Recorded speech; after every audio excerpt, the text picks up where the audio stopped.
Compose, épisode 45. Je crois que je me rendais pas encore compte du problème de sexisme dans l'humour. Je savais que c'était un sujet qui m'intéressait, donc je savais que l'humour était pas dénué de biais sexistes. Mais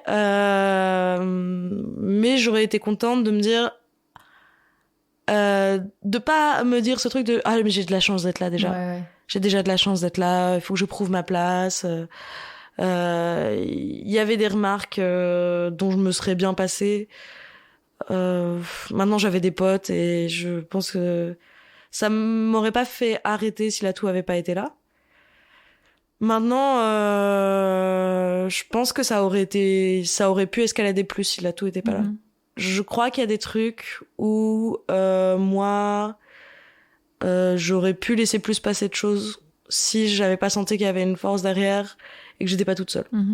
Et je serais beaucoup moins assertive aujourd'hui et j'aurais beaucoup moins confiance en moi. Ça, c'est sûr et certain. J'aurais continué le stand-up, mais je pense pas que je serais au niveau auquel je suis là.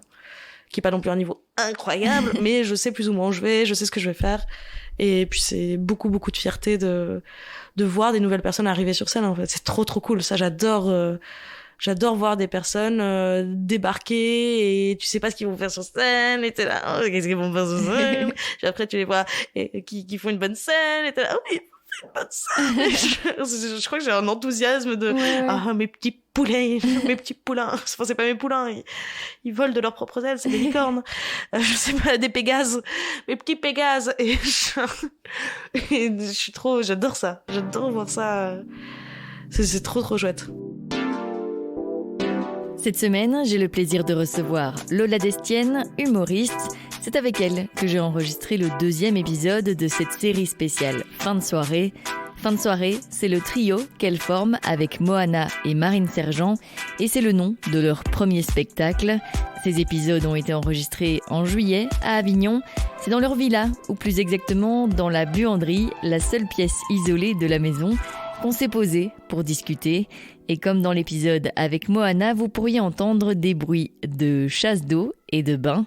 Avec Lola, on a parlé de la nerd de stand-up qu'elle était plus jeune, de sa rencontre avec Fanny Ruet, qui l'a inscrite à un open mic, du concours Next Prince of Comedy, de son processus d'écriture, de son apprentissage de la scène où elle s'amuse aujourd'hui, de légitimité, de son futur spectacle, du sexisme dans l'humour, du statut d'artiste, d'hyperactivité, d'organisation. Je vous souhaite une très belle écoute. Merci Lola d'être avec moi aujourd'hui sur Compose. Merci de m'interviewer, je suis très flattée d'être là sur Compose. Trop bien, moi aussi je suis trop contente d'être là. On va commencer un peu par le début. Donc tu es humoriste, mais je voudrais savoir comment est né ton intérêt pour l'humour. J'ai toujours beaucoup consommé de stand-up.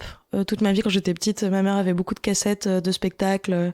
J'ai poncé Eric et Ramzy au Palais des Glaces.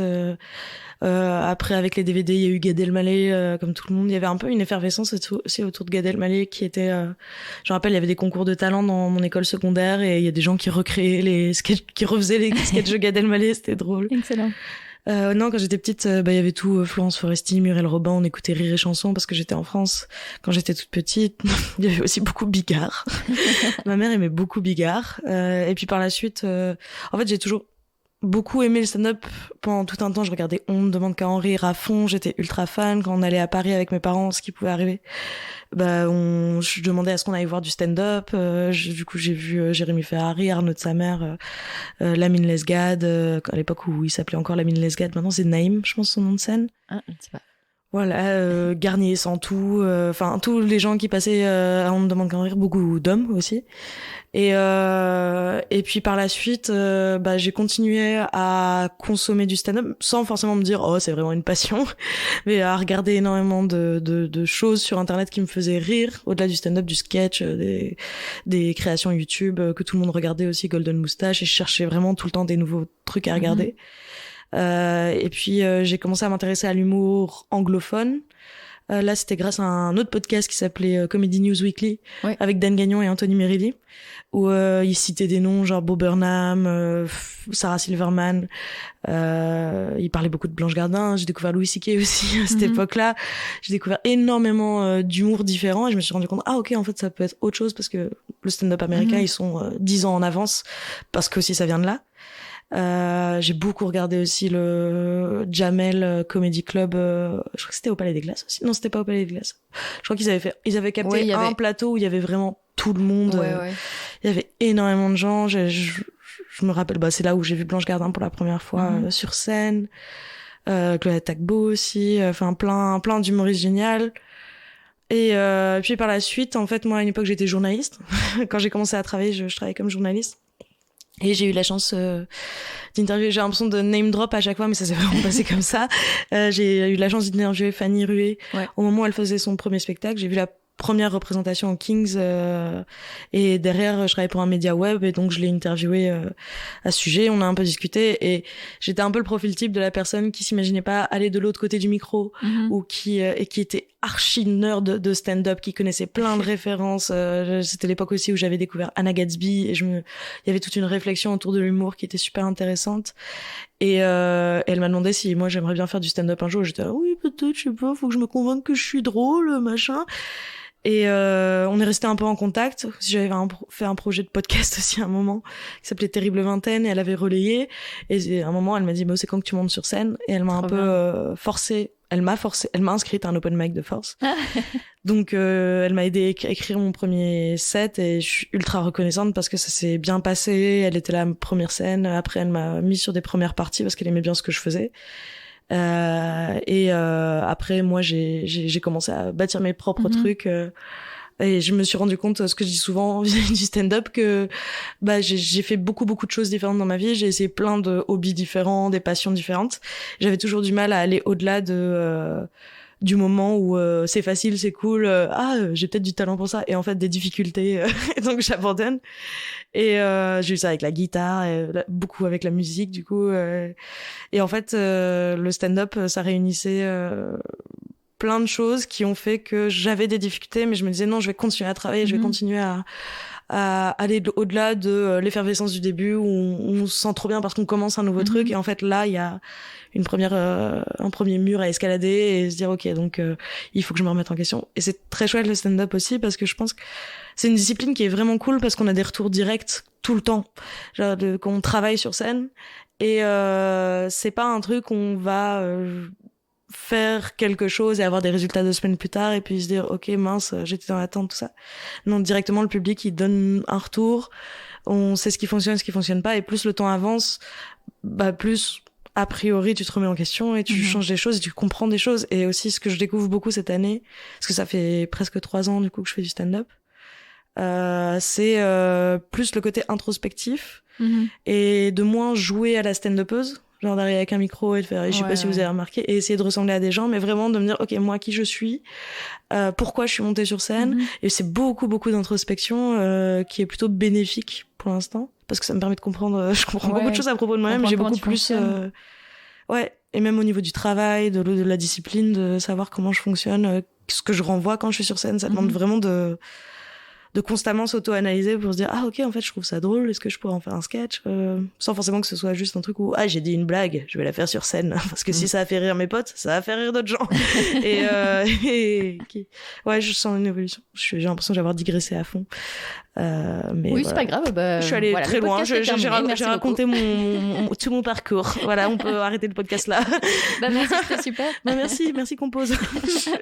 Et du coup démarrer avec la entre guillemets validation de Fanny Rué, j'imagine que ça a été un coup de pouce énorme quoi, quand tu vois la carrière qu'elle a aussi, et le fait que elle t'oblige, elle t'inscrive et puis qu'après elle te prenne dans des premières parties, ça devait être hyper gratifiant pour toi. Ouais, c'était très stressant aussi pour moi parce que pendant longtemps il y avait un truc où elle m'a beaucoup soutenue aussi parce qu'elle s'identifiait à moi et la personne qu'elle était 2 ans avant quel est son premier spectacle, des trucs comme ça. Et moi, au début, je me suis mis une pression de bâtard en me disant, il faut que j'ai la même carrière que Fanny, vu qu'elle s'est identifiée à moi. Sauf que vouloir avoir la même carrière que Fanny, c'est pas une bonne idée. Parce que c'est vraiment un truc qui arrive une fois tous les tous les 20 ans, je pense, dans le milieu du stand-up, d'un coup explosé.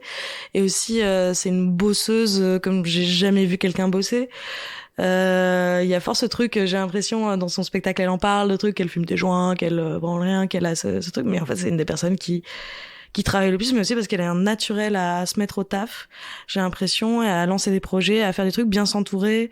Elle a une stratégie dans sa tête qui est dingue. Plein de trucs que personnellement j'ai pas forcément. Et aussi parce que, mais donc ouais, ça m'a énormément aidé. Il y a eu un petit moment où je me suis dit, ok, je vais plus lui faire relire mes textes parce que j'ai envie de moi apprendre comment aussi parce que je voulais me prouver à moi-même, aller au-delà du syndrome d'imposture parce que j'avais pas non plus envie qu'on dise, elle est là, elle a fait le Next Prince, elle a fait des trucs parce que c'est la protégée de Fanny Rué. Et aujourd'hui, je suis trop contente parce que j'ai construit plein de trucs de mon côté et voilà. Et voilà, quelqu'un tire la chasse d'eau, c'est exactement ce qu'on a eu avec Moana aussi. Bienvenue dans la villa des canalisations. Voilà. Mais non, oui, donc, mais c'était vraiment une énorme chance et je m'en rendais pas compte en fait parce que je pense qu'il y avait un truc où je me rendais pas compte de la chance que j'avais.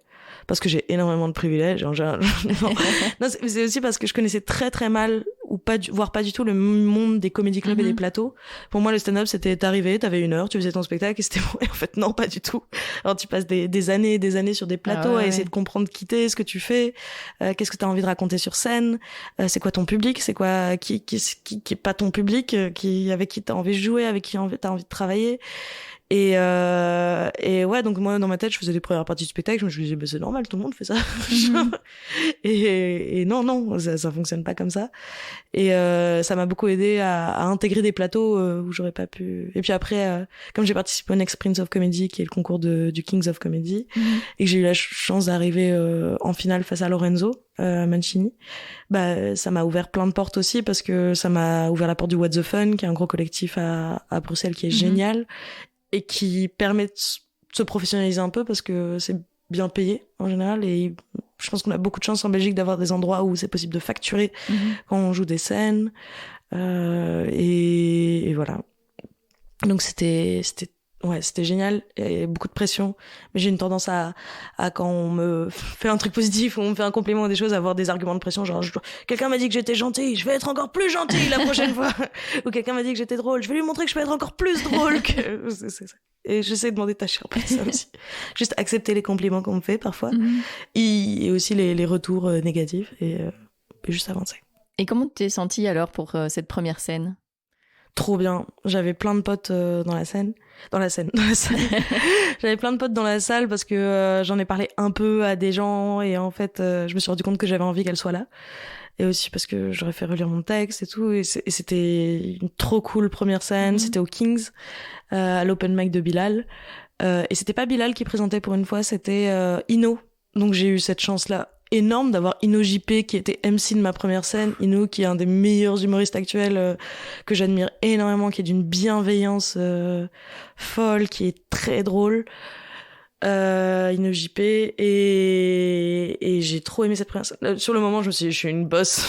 Je fasse ça de ma vie. Le monde a besoin de moi. Mais après, tu te rends compte que la scène de l'open mic, c'est quand même une scène qui est un peu trichée parce que c'est un public beaucoup plus bienveillant. Ah ouais. Tu dois pas prouver quelque chose, les gens ont payé moins cher, donc ils s'attendent pas forcément à une qualité folle. Et même j'avais beaucoup de potes dans la salle, et quand j'ai réécouté ma scène avec un peu plus de bouteilles, je me suis dit, c'était pas dingue quand même. Là, tu bafouilles, on comprend pas la moitié des mots que tu dis. C'est drôle, mais parce que il y a tes potes qui font ouais Lola. C'était une très très chouette première scène. Et voilà. Et tu voulais parler de quoi au début ? Mon premier sketch, c'était... Quelqu'un a tiré la chasse. Arrêtez de faire caca dans cette maison. Mon premier sketch, c'était sur le harcèlement scolaire.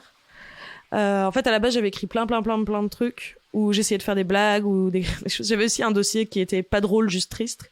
Où j'écrivais des trucs, je disais, mais c'est pas drôle, c'est juste triste. Et j'avais envie de parler de moi, parce que c'est le sujet que je connais le mieux. Et je suis un peu partie, je crois que le harcèlement scolaire, c'est un truc que j'avais besoin d'exorciser et dont j'avais pas beaucoup parlé à des potes. J'ai vécu du harcèlement scolaire pendant 2 ans, quand je suis arrivée en Belgique, quand j'étais petite. Et en fait, avec le recul, ce truc-là, je le trouvais drôle parce qu'il y avait plein de choses qui s'étaient passées et tout mon angle c'était je méritais de me faire harceler. Et j'aimais bien le côté d'aller à contre-courant de ça, mais sans généraliser le fait, mais vraiment j'étais une petite conne et j'ai cherché, j'ai chié dans la colle et c'était très chouette à faire et aujourd'hui on me dit parfois que j'ai un humour un peu trash parce que ou noir, moi je trouve pas forcément mais j'avais déjà quelques vannes un peu aiguës, je sais pas comment dire, des trucs sur les TCA, sur donc les troubles du comportement alimentaire, des trucs sur ma famille qui est un peu étrange parce que d'un côté j'ai une famille aristocrate et de l'autre des prolétaires 68ards, mon grand-père est homosexuel, ça a créé énormément de conflits de famille et aujourd'hui c'est un des sujets avec le temps ce sketch-là, je le joue toujours, mais je le fais évoluer pour que ça s'intègre mieux dans les trucs que j'ai écrits aujourd'hui. Et ouais, j'avais envie de parler de moi. Et j'avais une de mes grosses inspi quand j'ai commencé, c'était Daniel Sloss, qui est un humoriste qui, j'ai pas envie de dire des bêtises sur sa nationalité parce qu'il est soit irlandais, soit écossais. Et si je me trompe, ça va créer des problèmes. mais qui arrive à aborder je crois que j'avais envie de faire du stand-up où les gens sortaient de là et se rappelaient de la thématique plus que des vannes et de ce à quoi ils avaient réfléchi en écoutant un spectacle de stand-up. Mais le problème, c'est que j'ai essayé de faire rentrer ce qu'on met dans un spectacle dans un passage plateau. Et ça fonctionne pas au début. Il faut apprendre à faire du punch pour être efficace et puis après aller sur du plus long et d'abord apprendre à faire rire et après apprendre à faire réfléchir. Oh waouh, c'est beau ce que je dis. Je devrais être philosophe. Et justement, c'est quoi ton process? Enfin, comment tu travailles tes textes? Enfin, t'écris tous les jours, t'es inspiré par plein de trucs, tu notes des idées tout le temps. Comment ça marche?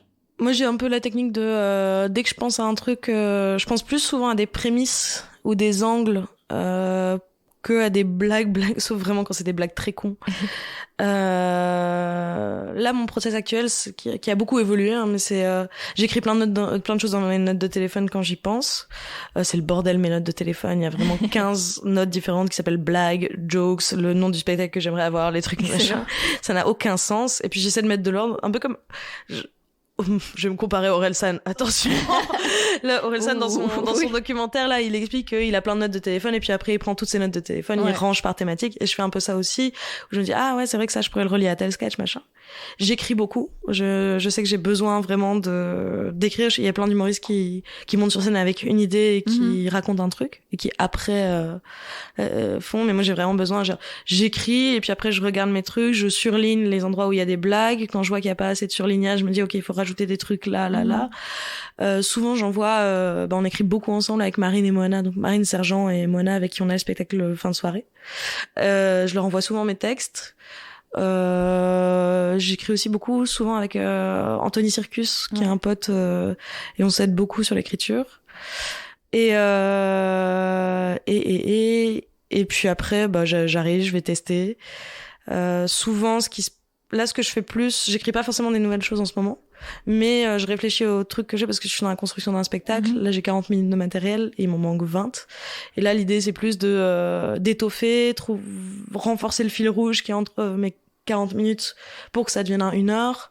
Et aussi de plus en plus, comme j'ai mis du temps avant de m'amuser sur scène et lâcher prise, vraiment. Parce qu'au début, je me disais, il faut que j'ai un personnage, il faut que je ressemble à ça, il faut que j'ai une patte. Mais en fait, avant d'avoir une patte, il faut apprendre à être sur scène.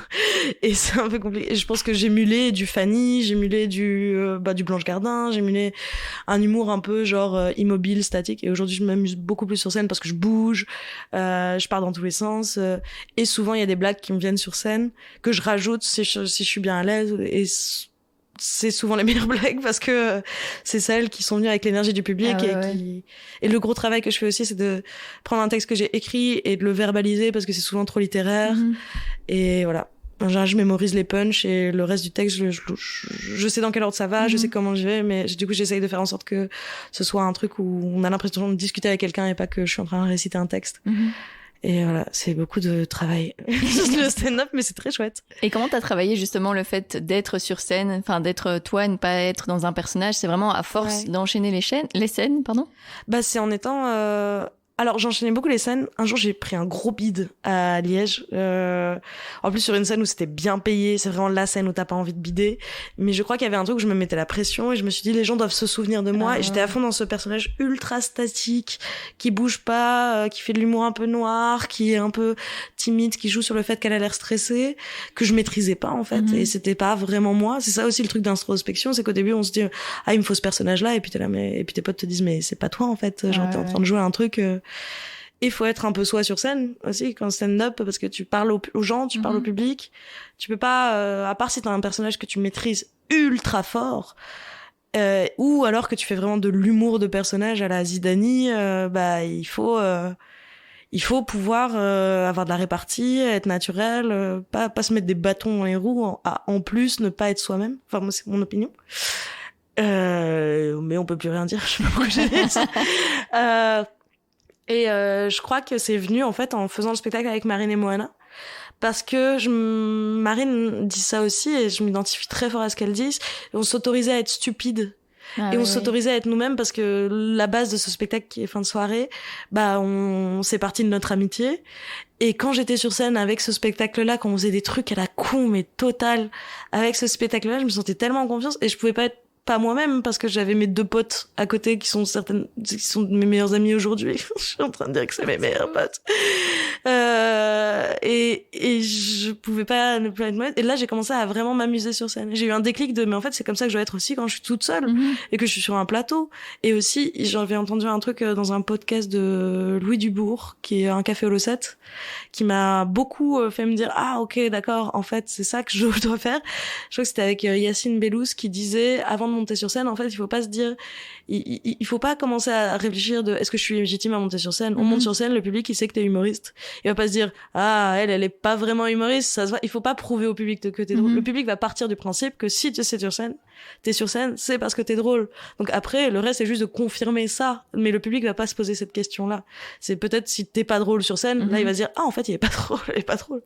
Et ça m'a beaucoup aidé, ça m'a beaucoup dit, ah, mais c'est vrai que moi, quand je vais voir un spectacle de stand-up, je me dis pas, cette personne n'est pas humoriste. C'est pour ça qu'elle est sur scène. En fait, je suis humoriste. Les gens, ils vont partir du principe que ça va être drôle. Donc, j'ai arrêté d'essayer de prouver quelque chose et je décidé de juste m'amuser sur scène, et ça se ressent. Mes scènes sont tellement meilleures depuis que je fais ça. Et aussi de voir ça comme chaque scène est une opportunité de s'amuser et d'explorer des nouveaux trucs, plutôt que chaque scène est un risque de bider. Ce qui était ce que je me disais. Genre, chaque scène, je bidais pas tant que ça, mais c'était juste chaque scène et j'avais l'impression d'être tout le temps sur le fil du rasoir, de soit ça passe ou ça casse, et pas savoir rebondir, enchaîner si je sentais que ça passait pas bien. Et voilà. Oui, du coup, toi, tu dois te sentir beaucoup mieux aussi, et ça doit se ressentir alors dans le public, quoi. Ouais, à fond. Ça se ressent très fort dans le public. Maintenant, on me dit que j'ai un truc de légèreté rafraîchissant sur scène, ce que je pensais jamais qu'on allait me dire, parce que je parle quand même de sujets un peu tristoun, ou des trucs où c'est vrai que j'ai un humour un peu fripon, comme dit Moana. Elle a décrit mon humour comme ça il y a pas longtemps, j'ai trouvé ça drôle, c'était quoi, qui va entre des angles des angles absurdes et des blagues très connes, qui étaient des angles un peu recherchés et des trucs. Et ouais, j'ai un peu plus confiance en ce que je fais et confiance en moi, donc ouais, ça se ressent à fond. Parce que le public, parfois, il était inquiet pour moi. Je pense que parce que ça se voyait que j'étais pas à l'aise sur scène et que c'était un peu, pas une souffrance, mais juste à tout moment, ça peut s'arrêter. Je sais pas. Ouais. Mais voilà. Et du coup, ton premier spectacle, tu espères le rôder quand ? En janvier. Je vais continuer. Là, j'ai fait des 30-30 toute l'année. Et un 30-40 avec Moana au Kings, une fois par mois. Et là, j'aimerais bien, de septembre à décembre, j'aimerais bien me concentrer sur fin de soirée un peu. Et derrière, continuer d'écrire et trouver des petits bars à gauche à droite pour faire des 30-30, des 40-20 ou des trucs comme ça. Donc 40 minutes, 20 minutes. Ouais. Ça. Et avec un autre humoriste ou une autre humoriste. Et après janvier, j'ai eu confirmation par discussion avec Kouz, le gérant du Kings, qu'il voulait que je fasse mon spectacle chez eux, donc au Petit Kings a priori. Et ouais, et il est temps, parce qu'il me fout la pression depuis longtemps. Et à chaque fois, je suis non, je suis pas prête. Ou alors je dis oui, non, c'est moi. Et là, j'espère que cette fois-ci, c'est la bonne. Parce qu'à chaque fois, mais là, je sens vraiment que c'est bon. Là, je suis bien partie. J'ai trouvé un fil rouge qui me plaît beaucoup. Où c'est à la fois absurde et con et un peu... J'espère que ça sort un peu de l'ordinaire et en même temps, ça me permet d'aborder plein de sujets. Ça a beaucoup parlé de moi et du fait que j'ai pas d'instinct de survie, en gros, et que ça crée des problèmes dans ma vie parce que je n'ai pas conscience de la mort. Je pense que je suis un chien. Et c'est quelque chose aussi que j'ai réalisé en faisant du stand-up, qu'en fait, j'ai pas d'instinct de survie du tout. Et Moana me le fait remarquer très souvent parce qu'elle est complètement hypocondriaque et moi, je suis pas assez hypocondriaque. Ah oui. C'est vraiment un problème. Je me suis coupée avec un verre. Genre, je pense que j'aurais dû faire des points de suture avant de partir en vacances. Je me suis dit, ouais, j'ai pas envie d'aller aux urgences à 2h du matin. Bon, je vais mettre de la biafine, enfin pas de la biafine, du désinfectant et puis on verra bien. Et elle était effarée que je sois encore en vie de manière générale. Et donc ouais, parler de ça parce que ça me fait rire. Et c'est important pour toi d'avoir ton propre spectacle à côté du spectacle fin de soirée ? Ouais. Bah je pense que fin de soirée c'est un terrain de jeu à fond parce que aussi on crée de la matière à 3, on s'entraide. C'était aussi l'occasion, en fait, on a créé le fin de soirée, de un, parce qu'on s'entendait très bien et qu'on rigolait énormément ensemble. On jouait beaucoup, on joue tout le temps. Dans le sens où on fait des jeux entre nous, bref.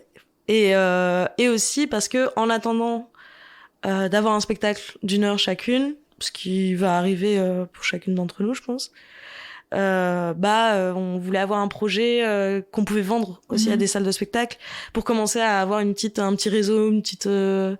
voilà, quelque chose à vendre, pouvoir, je sais pas, envoyer des communiqués de presse en disant venez nous voir parce qu'en fait c'est un spectacle. Je sais pas. Et ouais, c'est important pour moi parce que c'est un peu la consécration et aussi c'est à partir du moment où tu goûtes à du 30 minutes ou tu goûtes à du 40 minutes et tu vois tout ce qui est possible d'explorer, les silences qu'on peut laisser, les moments de tension, des trucs où il y a pas de la vanne. Et c'est trop cool. C'est trop bien. Et puis, j'ai un énorme ego. J'ai besoin de faire mon spectacle toute seule pour dire à tous les gens qui m'ont harcelé au collège, et vous avez vu? Vous aurez pas d'invite, hein. Quoi? Comment ça, vous voulez pas venir? Mais, ouais. Donc, voilà. Oui, j'ai très envie d'avoir un spectacle d'1 heure. Encore plus qu'avant parce que j'ai envie de faire un spectacle que j'aimerais bien voir, en fait. Que je trouve, enfin, pas que je me considère exceptionnelle ou quoi, mais genre, il y a peut-être des trucs d'humour que j'ai pas encore vu ou que je connais pas encore. Mais, je sais pas. Je crois que tous les humoristes ont ce truc ils font un spectacle qu'ils aimeraient bien voir. Et ça se ressent très fort, quoi. Et c'est trop chouette. J'aime trop voir des spectacles des premiers spectacles surtout. J'adore les premiers spectacles. Parce qu'il y a toujours un truc un peu plus chaotique et un peu plus bordélique. Et j'aime bien ça. J'aime bien le chaos, j'aime bien le bordel. Le chaos organisé. J'aime beaucoup. Et avec Moana et Marine, vous avez aussi co-créé le l'Atout Comedy Club. Ouais. Pourquoi vous avez eu envie de créer ce format-là ? Alors l'Atout pour réexpliquer, c'est une collective qui met sur scène dans des plateaux stand-up et des galas et uniquement des femmes cis, des femmes trans, et des personnes qui font partie de minorités de genre, donc des personnes non binaires, personnes à genre, etc. Et c'est né d'un truc où la première impulse, c'était j'étais dans un groupe Facebook privé où il y a beaucoup de féministes qui discutent. Et en fait, le Next Prince auquel je participais, sur 60 participants, il y avait 3 femmes. Et je me rappelle, d'ailleurs, c'est Fanny qui m'avait envoyé un message genre inscris-toi s'il te plaît, il y a que 2 meufs. Et c'était un peu déprimant. Et du coup, j'ai posté un message sur le groupe en disant ça vous dit... on crée un groupe Facebook, on essaie de s'entraider à toutes celles qui osent pas monter sur scène. On n'a pas forcément beaucoup d'expérience. Et dans ce groupe, au début, il y avait Fanny, Lisa Delmoitier, Dena, enfin, elles sont toujours dedans, mais moins actives. Et on a fait des réunions Zoom. Et puis après, on s'est dit, ce serait trop drôle de faire des plateaux ensemble. Et il y a plusieurs personnes qui étaient motivées, qui se sont raccrochées au truc. C'est comme ça qu'on s'est rapprochés avec Marine et Moana aussi. Et d'autres personnes. Il y avait Violaine Alonso au début. Il y avait Hortense de Guélin, qui est quelqu'un qui fait pas d'humour, enfin qui fait de l'impro, mais qui était intéressée par le projet et qui est une personne incroyable. Et aussi Céline Scoyer, Eugénie Nothomb qui était là au début aussi. Et on a a fait une première scène qui était pas encore sous le nom de l'Atout, qui était à l'Adhésif, qui est un bar dans un squat. Ça allait très bien avec l'ambiance du projet, c'était super. Il y avait un poêle à bois, il y avait pas de chauffage, c'était super. Mais ça a ramené beaucoup de monde, aussi un public assez militant. Mais assez mixte aussi en soi parce on était contente aussi parce que c'était à Saint-Josse. On était contente de faire des scènes à Saint-Josse parce qu'il y en a pas. Il y en a vraiment pas et que c'est pas un quartier où culturellement il y a énormément de choses. Et depuis, on a décidé de stabiliser le projet. On a pris statut d'ASBL. On a une présidente qui est Justine Tassignon, qui est super. On a une trésorière qui est Léa Charlet, qui est super aussi. On a plein de gens qui sont dans le projet. Et ce qui est trop cool, c'est que on essaie de créer un espace safer. Donc pas uniquement sur scène, mais aussi dans les coulisses, parce que c'est un truc où je pense pas que la réflexion soit très poussée encore. Et il y a parfois des sentiments de boys club ou surtout quand t'es la seule meuf sur un plateau. Et aussi un truc que j'ai remarqué depuis le début, c'est quand je suis la seule meuf sur un plateau, les exigences sont tellement plus hautes de la part du public. Genre j'arrive je fonctionne moins bien. Et maintenant je sais pas exactement quels sont les facteurs, mais il y a un truc c'est la seule meuf du plateau. Toi-même tu te dis je porte tous les clichés de les femmes c'est moins drôle, les trucs elle va encore nous parler de son cul, oh là là les femmes vous savez parler d'autre chose. Qu'est-ce que c'est que ça? Je n'ai aucune idée de ce que c'est le patriarcat qui appelle. C'est un téléphone vraiment? C'est un téléphone? Oui. Qui a un téléphone fixe de nos jours? Et ouais, il y a un truc encore plus quand on est une meuf qui débute, où on va te dire des trucs du style, on t'a invité parce que t'es une meuf, on manquait de meufs. Du coup, c'est pas super reluisant quand même. Genre, et ça n'empêche pas de se battre pour plus de parité sur les scènes, en disant mais en fait, s'il y a pas de parité, vous aurez pas plus de meufs, parce que le problème c'est que il y a un truc de représentation, il y a un truc de besoin de s'entraider, de se dire que c'est possible. Il y a aussi on essaie de créer des espaces d'écriture aussi et de huis clos où on permet aux gens de tester leur texte devant un public bienveillant avant de monter sur scène pour de vrai, entre guillemets. C'est très très cool et on a la chance de nos soirées fonctionnent super bien. Autant le gala, on est toujours sold out, ou que les soirées classiques plateau qu'on fait une fois par mois. Et là, la saison prochaine, et on a aussi reçu pas mal de propositions de festivals on va jouer à Esperanza là. Et ça nous permet de mettre sur des line-up des meufs aussi qui ont jamais eu un gros cachet. Et par gros cachet, je veux dire du 200 € pour du 12 minutes. Et pour des meufs qui débutent, c'est énorme. Et aussi faire comprendre que en fait vous devez être rémunérés quand vous jouez. Ça, c'est un truc que j'aimerais bien qu'on explore un peu plus, c'est de former les meufs à négocier des contrats et des trucs, parce qu'il y a fort ce truc, le syndrome d'imposture qui touche énormément les femmes et les personnes qui sont pas des hommes cis-7, genre hétéro, qui fait que on négocie mal, on se rabaisse, on se dit qu'on a de la chance d'être là, donc on n'ose pas demander plus. Et il y a beaucoup de personnes qui osent demander plus et qui sont peut-être un peu moins légitimes, mais comme ils osent demander, donc c'est un problème. Et ouais, ça fonctionne super bien. Et aussi au niveau du public, on a des retours qui font très plaisir. Parce qu'il y a des gens qui nous disent, moi je vais à aucune autre soirée stand-up à part la vôtre, parce que je sais qu'on va pas critiquer mon identité, je sais qu'on va pas que d'un coup il y a pas quelqu'un qui va m'apostropher et m'insulter, parce que parfois il y a des gens qui font du crowd work, donc où ils discutent avec les gens dans le public, où ça ressemble plus à de l'insulte qu'à de la vanne. Ouais. Et j'avoue que c'est des trucs, il y a eu aussi un peu une tendance là, j'ai l'impression que c'était un humour un peu parisien qui était vraiment à la Kairon, Boulaïmine, de parler aux gens et d'interagir, mais c'est que de l'insulte. Je suis pas cliente de cet humour, c'est ce que je dis en général. Et ouais, donc voilà. C'est un collectif comme ça que t'aurais bien aimé avoir à tes débuts aussi? Ouais, à fond. Je crois que je me rendais pas encore compte du problème de sexisme dans l'humour. Je savais que c'était un sujet qui m'intéressait, donc je savais que l'humour était pas dénué de biais sexistes. Mais j'aurais été contente de me dire, de pas me dire ce truc de mais j'ai de la chance d'être là déjà. Ouais. J'ai déjà de la chance d'être là. Il faut que je prouve ma place. Y avait des remarques dont je me serais bien passée. Maintenant j'avais des potes et je pense que Ça m'aurait pas fait arrêter si l'atout avait pas été là. Maintenant, je pense que ça aurait pu escalader plus si l'atout était pas là. Je crois qu'il y a des trucs où moi, j'aurais pu laisser plus passer de choses si j'avais pas senti qu'il y avait une force derrière et que j'étais pas toute seule. Et je serais beaucoup moins assertive aujourd'hui et j'aurais beaucoup moins confiance en moi. Ça, c'est sûr et certain. J'aurais continué le stand-up, mais je pense pas que je serais au niveau auquel je suis là. Qui est pas non plus un niveau incroyable, mais je sais plus ou moins où je vais, je sais ce que je vais faire. Et puis c'est beaucoup de fierté de voir des nouvelles personnes arriver sur scène, en fait. C'est trop cool. Ça, j'adore voir des personnes débarquer et tu sais pas ce qu'ils vont faire sur scène et t'es là, oh, qu'est-ce qu'ils vont faire sur scène? Puis après tu les vois qui font une bonne scène et t'es là, oui, une bonne scène. Je crois que j'ai un enthousiasme de ah, mes petits poulets, mes petits poulains. Enfin, c'est pas mes poulains, ils volent de leurs propres ailes, c'est des licornes. Je sais pas, des pégases, mes petits pégases. Et j'adore ça. J'adore voir ça. C'est trop chouette.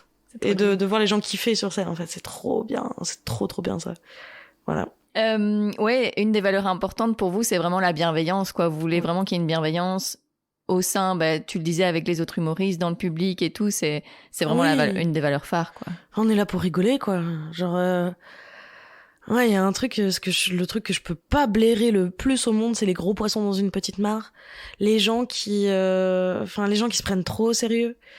Moi là, on a peut-être parlé dans le podcast, mais genre, moi je viens aussi du milieu de l'impro théâtral, où c'est un milieu assez particulier parce que il y a des gens, c'est des bêtes de scène, c'est des stars dans un tout petit milieu, mais comme l'impro, c'est pas un truc qui est possible d'en vivre, c'est des personnes qui font pas la star en tout cas, mais genre quand elles sont sur scène, t'es trop contente de jouer avec elles et c'est trop chouette. Et dans le stand-up, par contre, comme c'est possible d'en vivre, comme s'il y a ce truc de renommée, de percer, de poster sur les réseaux sociaux, de faire plein de choses, à partir du moment, je pense que tout le monde passe par là un peu, où l'ego il prend un coup et d'un coup tu te permets de parler mal à des gens.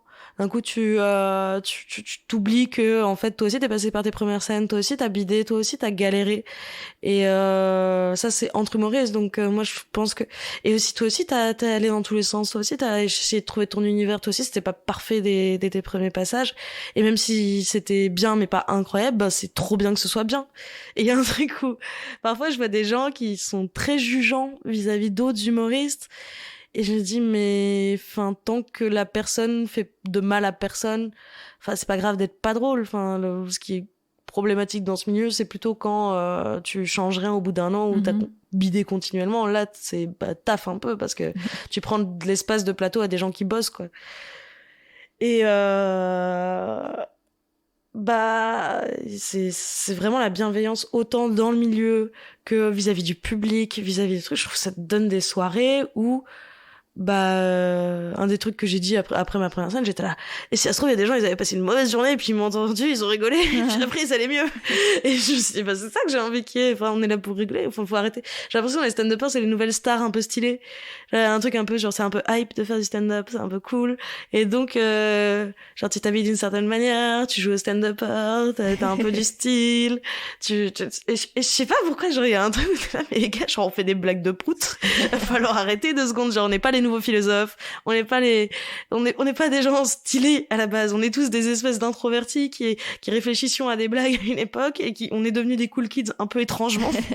C'est pas normal qu'on soit des cool kids, et parce que stand-up c'est cool maintenant, et alors que avant tu disais je suis humoriste, je pense pas que c'était un truc cool. Et donc il y a un peu cet effet cool kids que j'aime pas trop dans le milieu du stand-up, mais c'est pas bien grave en vrai. Ce qu'on dit souvent aussi avec l'atout, c'est qu'on cherche pas et c'est aussi un truc que je pense très fort moi, je vais jamais chercher à supprimer des espaces ou supprimer des personnes, déjà parce que j'ai pas ce pouvoir, mais en créer et voir, ok, ça me déplaît la manière dont ça se passe là, ça va faire très Startup Nation, entrepreneur, ça me déplaît le truc, je vais essayer de rassembler des gens pour faire un truc qui nous plaise et où on se sent bien, quoi. Et avec un objectif de rentabilité maximale. C'est pour ça que tu le fais. Voilà, beaucoup d'argent, j'adore l'argent. On a pris 5 stagiaires non rémunérés, c'est pas vrai, on n'a pas le droit. Voilà. Et tu t'imaginais avant, plus jeune, devenir artiste en fait, travailler dans le milieu artistique? Moi je voulais très fort être journaliste. Je pensais pas, et je crois qu'il y avait un truc dans ma famille très.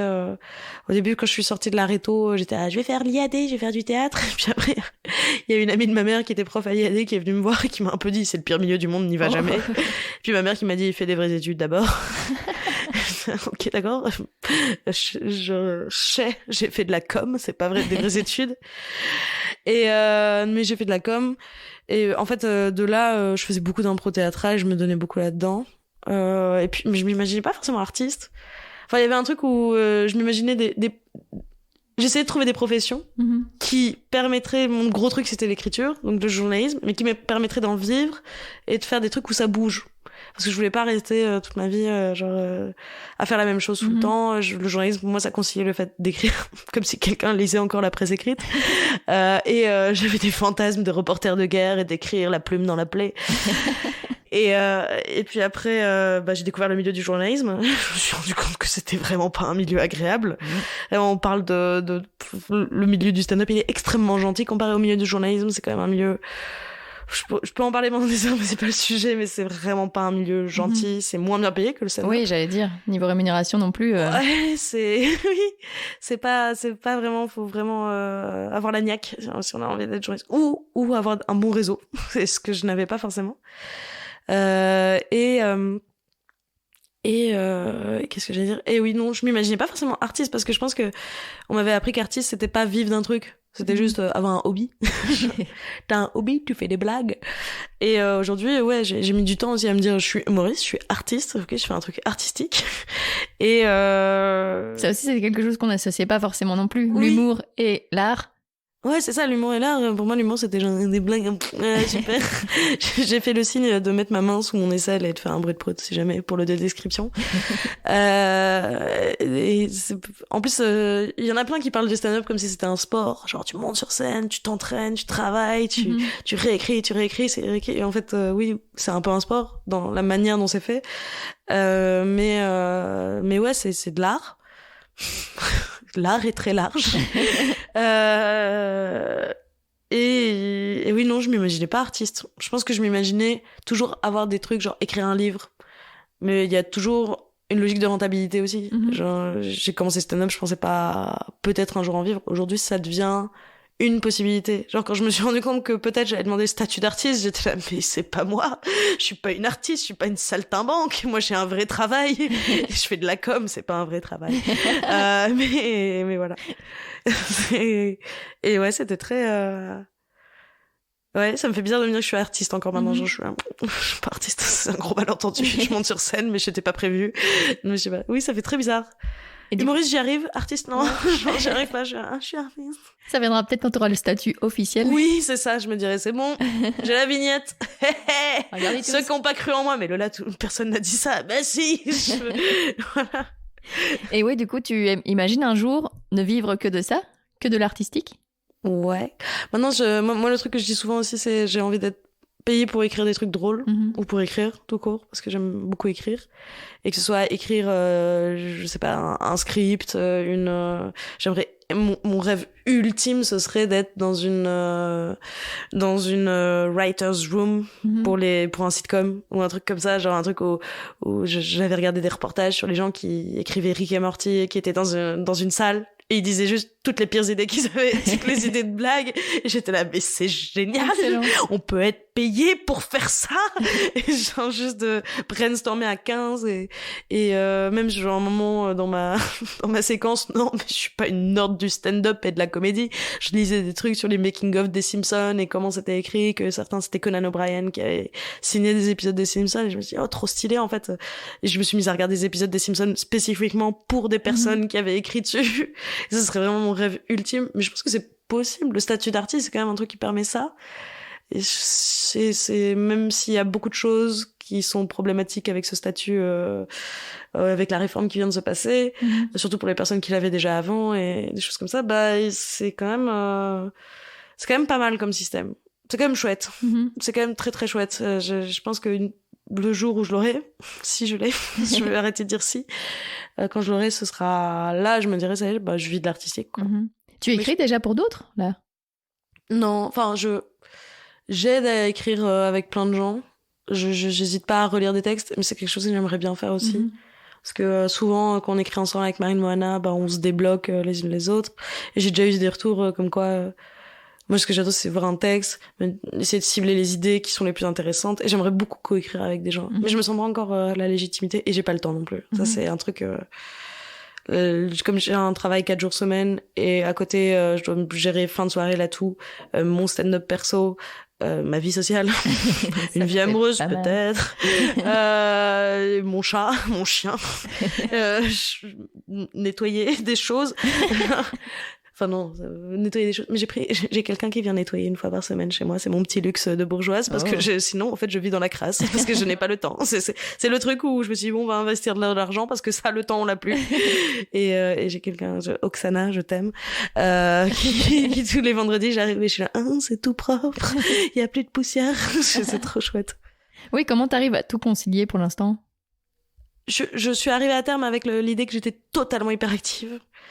Et j'arrive à jongler avec beaucoup de choses. Je m'impose quand même une organisation assez vénère. Parce que, comme on en parlait avant, au début du podcast, j'ai un gros trouble de l'attention. Heureusement, l'hyperactivité est là. Mais si je note pas un truc, je l'oublie. J'ai un Google Agenda qui a 15 000 couleurs différentes pour me rappeler les trucs que je dois faire. Je bloque du temps bien en avance pour voir mes potes. J'ai des potes que je vois une fois par mois et le rendez-vous est fixé 2 mois avant, souvent.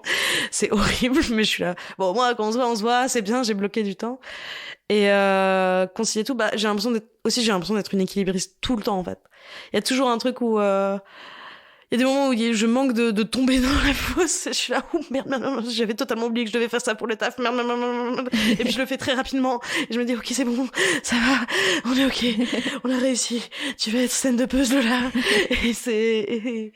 Et ouais, et j'ai trouvé un taf aussi qui me permet de concilier. Je travaille pour un théâtre, je fais de la com d'un théâtre. Donc ils sont assez ok avec le fait que je monte sur scène parce que c'est quand même, ils comprennent. Ouais. Et même la directrice du théâtre m'a dit bon, je sais très bien qu'à partir du moment où on a un truc artistique, on a toujours 2 carrières en même temps. Et elle m'en veut pas pour ça. Et tant que je fais mon taf, elle est contente. Et mes différentes collègues sont super. Et ça reste dans le même milieu. Donc là ça m'aide. J'ai mis en place des trucs où je gagne un peu moins de thunes, mais au moins j'ai le temps pour faire du stand-up, j'ai le temps pour me déplacer. Je fais en sorte de faire du télétravail quand je peux, quand je dois aller à Paris, quand je dois aller je sais pas où. Et ouais, beaucoup d'organisation, quoi. Beaucoup d'outils d'organisation. J'ai tellement de trucs. J'ai mis du temps, mais Google Agenda, ma vie. Il y a ma vie dans Google Agenda. Mais voilà. Excellent. Et on l'a pas encore dit, mais il y a aussi ta newsletter, Tout pour percer. Ouais. Comment c'est né ça? Comment t'as eu envie de la faire? C'est aussi par rapport à ta passion pour l'écriture que t'as eu envie de lancer ça?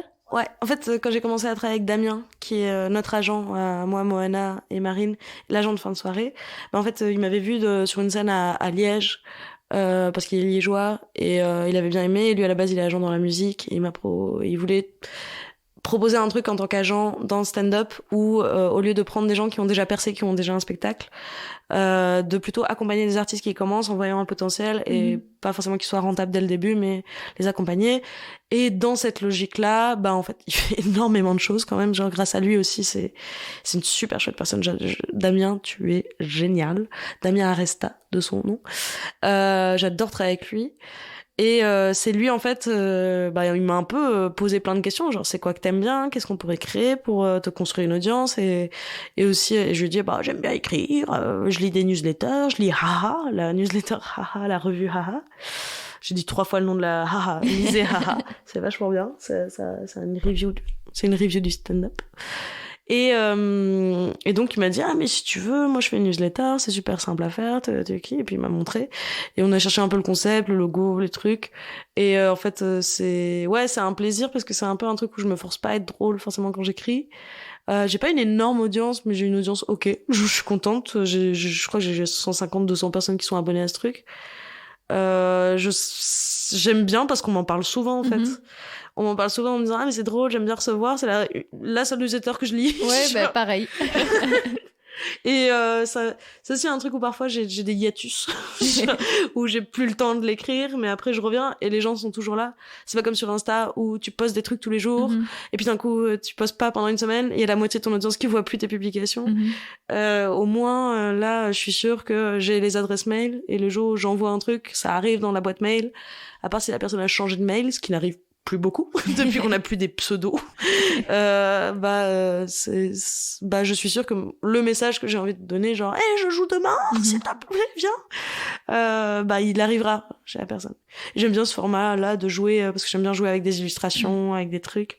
Ça m'amuse beaucoup de faire un truc plus parce que j'ai toujours beaucoup aimé lire des trucs et je m'amuse à faire des collages sur Photoshop aussi parce que un des rêves que j'ai c'est faire une BD aussi, mais je sais pas dessiner. Une des passions que j'ai commencé, je me suis dit c'est un peu compliqué, dites donc j'ai mal au poignet et j'ai arrêté et voilà, et j'aime bien écrire. Trop bien. Mais tes études, en fait, la com, le journalisme, ça t'aide finalement aussi à développer ton projet, quoi, parce qu'il y a aussi les vidéos sur les réseaux sociaux que tu fais. Donc, tout ça, ça t'aide quand même. C'est un bagage en plus pour développer ta carrière de stand-up, quoi. À fond, j'ai beaucoup de chance d'avoir fait ces études-là parce que aussi, j'avais fait un truc en méthode start-up avec Damien Vernac. Oui, Damien Vanacteur, j'avais peur de dire une bêtise, je sais pas pourquoi. De Vanac. Ouais. Et ça m'a permis de comprendre qu'en fait, on peut essayer plein de choses et il faut pas avoir peur. Et j'aime beaucoup utiliser plein d'outils différents. J'adore faire de la vidéo, faire de la photo. Et la com, ouais, ça m'aide de ouf parce que, en fait, j'ai un rapport aux réseaux sociaux parce que je suis spécialisée là-dedans, qui est vraiment j'ai tellement modéré des pages, posté des contenus pour des gens et tout. Je sais très bien que c'est pas moi sur les réseaux sociaux. Enfin, si, c'est moi, mais c'est une personnalité que je construis et sur laquelle j'ai un contrôle. Je sais ce que je donne, je sais ce que je montre. Je sais que toutes mes données appartiennent à Zuckerberg, c'est super. Et je sais qu'il y a beaucoup de gens qui ont très peur de poster des trucs sur les réseaux sociaux. Et vraiment, Internet, ça va tellement vite, tout le monde aura oublié ce que t'as posté demain, à part si vraiment c'est une vidéo virale de mais t'es pas net, Baptiste, ou des trucs comme ça. Et en général, ça va, quoi. Il y a pas... j'ai surtout ce rapport très décomplexé. Et je me mets pas du tout la pression des likes parce que c'est mon taf de tous les jours et tous les jours je suis là, j'espère que cette publication va fonctionner. Et donc quand je suis sur mes réseaux perso, je m'amuse. Genre je poste des trucs que j'aime bien, j'ai une idée d'un truc, si j'ai le temps, je le fais vite fait et puis je le poste et on verra bien si ça fonctionne. Par contre derrière, je donne aussi parfois des coachings com à des humoristes. Excellent. Et là, moi, je suis très mal chaussée parce que je leur dis vraiment, alors il faut avoir un rythme clair. Tu postes à 7 heures là. Moi, derrière, je suis là, et je vais poster 5 photos de mon chat et je vais le poster à midi un dimanche. Personne va le voir, mais je suis contente parce que c'est vraiment le pire truc à faire. Un des pires trucs à faire. Et ouais, j'aime bien aider en fait parce que finalement la com c'est vraiment juste tu prends une matière de base et tu te dis ok comment est-ce qu'on fait pour que les gens s'y intéressent, comment est-ce qu'on touche le public, et il y a plein d'humoristes qui ont très peur de ça parce que c'est pas leur métier aussi et c'est normal, et qui disent mais non, et puis en général ce que je dis c'est sois toi-même, hein, les gens ils vont pas te suivre parce que tu postes tous les jours, ils vont te suivre parce qu'ils t'aiment bien. Et donc montrer qui t'es, tout ça, enfin c'est Dan aussi qui disait ça, Dan Gagnon, on avait participé à une masterclass et je trouvais ça très vrai. Les gens ils vont voir le spectacle de quelqu'un pas parce qu'ils savent qu'il est drôle mais parce qu'ils aiment la personne. Et c'est vrai, c'est que ça fonctionne comme ça là, comme c'est genre tu crées un lien affectif, tu discutes avec les gens, tu leur montres une partie de toi que t'es ok de leur montrer, et après tu montres aussi au fait je fais des blagues. Et c'est très chouette. Enfin, faut pas non plus être influenceur, mais c'est chouette. Et ça t'aide aussi pour fin de soirée, notamment parce que vous êtes méga complémentaires toutes les trois. Enfin, Moana le disait dans l'épisode qu'on a enregistré ensemble, c'est que vous venez chacune d'un milieu différent. Du coup, vous avez rassemblé toutes ces compétences. Oui. Ça va être hyper chouette justement de pouvoir collaborer comme ça avec des personnes complémentaires à soi. À fond, c'est trop cool. Marine, c'est le cerveau. Marine, c'est le cerveau, c'est celle qui a taffé dans la prod, qui a un réseau et qui est sociable. Oh là là, un jour, moi et Moana, on s'est retrouvés à un anniversaire, on était invités toutes les trois, mais Marine n'était pas dispo. C'est l'anniversaire d'un ami humoriste, Lucas Cosco, où il nous avait invités et on connaissait pas grand monde. Il avait été gentil, il avait aussi invité moi. À la base, je suis assez pote avec Lucas. Il avait été invité Moana en mode comme ça, tu seras pas toute seule. Sauf qu'on était toutes les deux dans un coin sur une table, en train de regarder les gens autour, en train de se dire ça va pas du tout. Où est Marine? On a besoin d'elle. Normalement, c'est elle la personne sociable du groupe. Et donc il y a ça aussi. Et Marine est très très forte en prod. Et c'est elle qui se rappelle souvent, elle a une charge mentale de bâtard, on est des hommes toxiques. Mais voilà, elle se rappelle très bien de nous rappeler de faire des choses. Moana, elle a, je pense, une folie, un truc où elle sait gérer des projets aussi, être chargée de projets, chargée d'événements, elle a organisé plein de trucs. Moi, je fais de la com. Je sais pas si on vient un peu du même milieu, on est toutes les trois des bourgeoises blanches, comme dirait. Ino JP nous a dit ça après avoir vu fin de soirée. Elle dit, pourquoi vous en parlez pas sur scène du fait que vous êtes toutes les trois des bourgeoises blanches? Merci Ino, c'est super comme retour, et on va en parler sur scène. Mais voilà. On est très complémentaires. Et aussi dans notre humour, en fait, on a vraiment pas le même humour. Moana est dans l'absurde, Marine, elle est dans un truc ultra efficace et empathique. Moi, je suis dans un truc où je pense que j'ai plus une distance avec le public et plus des vannes aigres. Je suis friponne. Je suis friponne. Et voilà. Et c'est très chouette. C'est très, très, très chouette de travailler ensemble. Aussi parce qu'on s'écoute beaucoup, on communique beaucoup, on a toutes les trois ce truc de, je pense qu'on a eu des mauvaises expériences professionnelles qu'on veut pas réitérer, ou des mauvais projets qu'on a essayé de lancer avec des gens, donc on communique beaucoup. Dès qu'il y a une tension, un conflit, on essaie de le résoudre le plus vite possible. Et en général, il y en a pas tant, mais le soleil n'est pas toujours rose devant fin de soirée. Ça veut rien dire.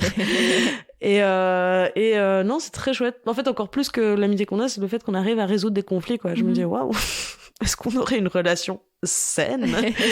C'est trop chouette. Et du coup, ça vous a pas fait peur, justement, en tant qu'amis, de se lancer dans un projet pro à trois? Bah, c'est venu assez naturellement, parce que comme on s'est rencontrés, enfin, on s'est liés d'amitié grâce au stand-up. Ouais. Bah, derrière, on s'est dit, je crois que c'est Damien, en plus, qui travaillait avec moi juste au début et qui m'a dit, mais Marine et Moana, vous feriez pas un truc ensemble?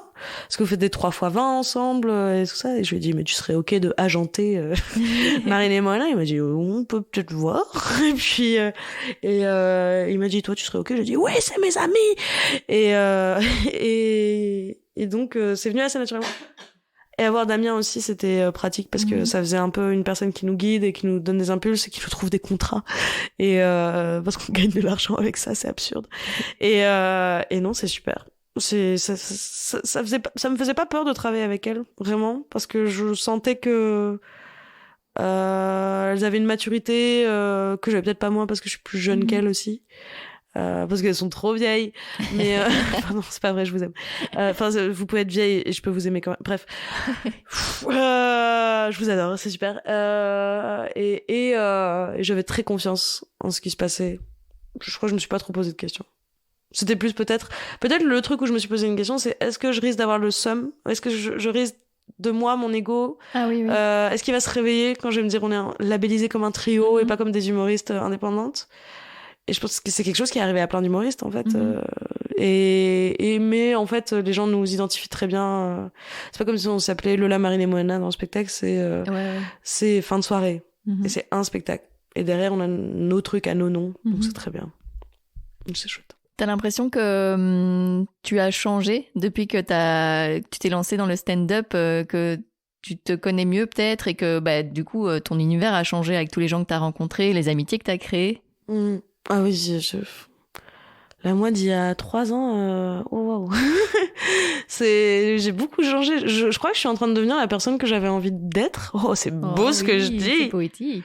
Non, c'est vrai. Là, on réalise. Là, actuellement, on est genre dans une villa qu'on a louée avec notre agent et on l'a réservée en décembre. Moi, d'habitude, je suis arrivée, j'ai dit à moi, non, mais moi, j'ai pas l'habitude. Moi, en général, mes vacances, j'y pense 1 mois avant, ce qui est une très mauvaise idée.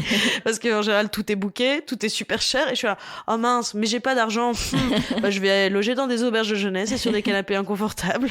Et j'oublie qu'en fait, si on réserve bien à l'avance, c'est cool, on peut avoir des trucs chouettes. Et puis, on est là pour écrire. Je suis en train d'enregistrer un podcast dans une buanderie pour faire des blagues. Je me sens pas illégitime à être là. Je sais que je m'entoure mieux depuis que je fais du stand-up. J'ai une grosse la grosse introspection sur moi-même où je sais beaucoup plus qui je suis, ce dont j'ai besoin, je sais poser mes limites. Je sais pas si c'est le stand-up qui m'a apporté ça, mais je crois qu'il y a un truc où c'est l'impression d'avoir trouvé le truc qui me faisait kiffer et d'avoir un objectif. Parce que j'avais plus d'objectif. Quand j'ai été déçue par le journalisme, je me suis vraiment rendu compte, ok, j'avais un rêve depuis que j'avais 14 ans, et en fait, c'était pas le bon. Et je suis vraiment tombée de haut très fort, j'étais un peu en phase, c'était pas une dépression, mais c'était un peu une phase un peu dépressive, où en plus je me suis remise à taffer dans un resto, je me suis dit, ok, merde, de là où est-ce qu'on va, il y avait le confinement, super moment, c'était super chouette pour la santé mentale, ce genre de moment. Et après, j'ai trouvé le stand-up. Et là, c'est un objectif aussi où moi j'aime bien le milieu, j'aime bien les gens, j'aime bien tout. Et j'ai eu de la chance de commencer le stand-up un peu au milieu de ma vingtaine. Genre j'avais 23 ans, maintenant j'en ai 26. C'est ça? Oui, 23, 24 ans, j'ai commencé. Et ça m'a vraiment accompagnée dans l'arrivée à l'âge adulte, j'ai l'impression. Enfin, j'étais déjà adulte, en théorie, mais c'était vraiment une de mes plus grosses angoisses de, en fait, je sais pas qui je suis, je sais pas ce que je fais, machin, j'ai hâte d'avoir 30 ans parce que peut-être que je serai un peu mieux. Et là, j'ai vraiment l'impression de savoir qui je suis, plus ou moins, grâce au stand-up. Et aussi, il y a peut-être un truc qui a changé, j'avais un problème avec d'idolâtrer un peu trop des personnes.